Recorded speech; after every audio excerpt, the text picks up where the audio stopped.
Hello guys, Musselwhite here, also known as Crystallized Entertainment, and welcome to this unboxing of the Huion Kamvas Pro 22. Gonna get right into it. You can see the box is technically already open just to make sure stuff was in there. I bought this for myself as a Christmas present, so you're probably watching this at the middle to end of January, so Christmas is long gone, but it's still Christmas at this time of day. It's literally technically Boxing Day, but hey ho. And so yeah, let's get onto it. I actually bought this replacement to my Wacom tablet, I forget what the name of it is, which I have been using for a little while because my Cintiq died a few years ago and I kind of missed the hand-eye coordination, so that's what this is meant to bring back. This is a lot newer, this is from 2019, so it's not the latest and greatest, it doesn't have all the bells and whistles of the newest model, but it should have everything that I should desire. So let's get into it. First is the power adapter. This is like a small power brick, doesn't look like it does much, probably what, 15 watts, 20 watts? It doesn't say how many watts, but it does about 12 volts, 3 amps. So yeah, that's what this is. The additional cable to connect to the main, so I'll be using that. It looks like it's different than a kettle lead, so I won't be able to just replace my Dell's cable because this is going to be replacing my secondary display, which is a Dell 24-inch. It also comes with this HDMI cable, at least my one does, because again, second hand. Additionally, we have one of the features why I went with this compared to the older GT221. Is this pen. This stylus is a Huion one, but just like Wacom, is finally batteryless, so that means I don't have to replace the battery and I can just keep it on this provided stand. Don't need battery, so which I really quite liked about the Cintiq. It was always at my beckoning call. This is like the main display itself. I'm not entirely sure it came with a stand, not like it particularly matters, because unlike with the Cintiq, I have also bought a wow, that just came out easily. I have already bought a monitor arm, which is something I was meaning to get for the Cintiq, I just never did. So I bought this from the get-go, so it's easier for me just to move in and out of place compared to just using the actual stand. So that would be most ideal. I'm going to tell you what I've done with the scissors. Okay, I found it, and it's actually surprisingly light. I can literally just do this. Of course I don't have a very strong hand, but it's surprisingly light actually, all things considering. So let's just cut this open and we'll get right to it. Now, unlike with the Cintiq 18SX I bought in 2016 and died I think a year or two afterwards, I'm not kidding anyone here, this is not going to be used for 2D stuff. In my 2016 unboxing I was like, oh, I'm going to use this to help improve my drawing, and I'm going to be honest, I'm not kidding anyone here, this is not going to be used for that. What this is going to be used for is my 3D work. It will do 2D stuff like concept art, storyboarding, texturing, that sort of stuff, but I won't be doing actual drawings on it, at least that's not what the main focus is. It's literally just to help with my 3D work.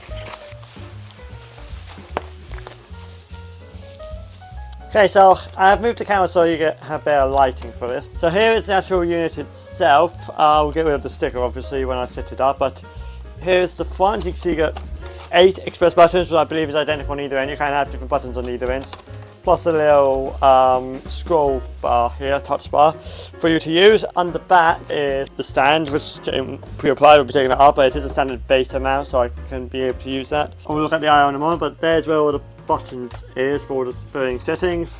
And on the side here, you can find all of the I/O. Now, so we got HDMI, DVI, VGA. Power is up there along with the USB 2 port. I believe that's a macro B. I don't think it came with that cable. I have to double check the box, but I don't believe it came with that. So we're going to take a brief break from this video. So the next time you see me is when this graphics tablet is set up and I am ready to give it a test drive. So I'll see you in an hour, 2 hours realistically.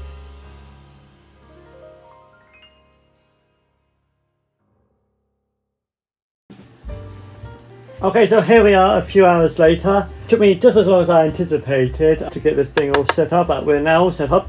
Installing the drivers was actually the easy part. The monitor arm was not quite as long as I wanted, so it was on this side and it doesn't quite get to the center, but it's still pretty good. So to test it, we're not going to draw like I did last time, so I'm going to use a more realistic event of in Blender trying to sculpt. So to do that, I'm also going to be using a concept art by Luigi Lavalier. I know I butchered that name, but I'm using his concept art so I have a base to work on. So I'm not going to be doing the whole thing, only about 20 minutes, just so to give me a good feel of this. I'll give you my first impressions afterwards. So let's get started with the time lapse.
And there we go. 20 minutes later, I have done something. I think this more than anything else just proves that I need tons more practice on sculpting, because yeah, this is absolutely abysmal, and I'll be a fool not to say otherwise.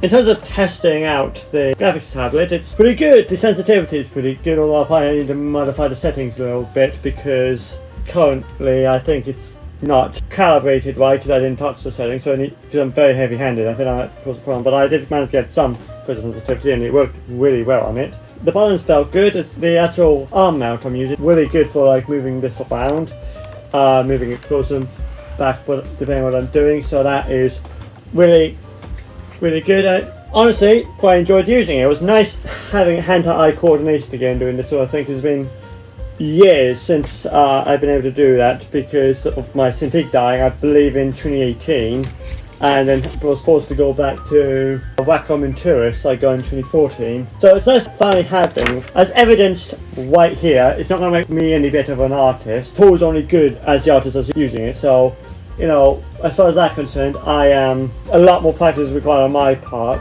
before I even take advantage of it. Hey, so I'm going to do a quick editor's note thing, because it has actually taken me so long to edit this video that I have actually been practicing my sculpting skills. It's not exactly the same character concept that I'm using, but it's still been done by the talented Luigi.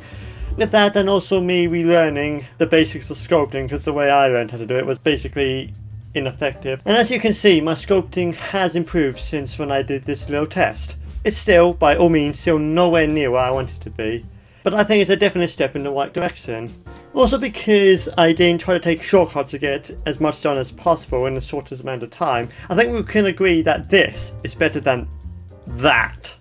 It's a nice quality of life improvement. While this also doesn't have like the latest and greatest features like quantum dot for color grading. Colors are still pretty good. It's a bit on the cold side, so I'm going to need some calibration. And I'm so glad to have a replacement to my Cintiq. So yeah, this will be used for sculpting, texturing, and on the 2D side, storyboarding and concept art. Just that hand-eye coordination that I've long since missed, and it's caused me so much grief, especially in recent months. So, thank you so much for watching this video. I hope you enjoyed it, and I'll see you in my next video.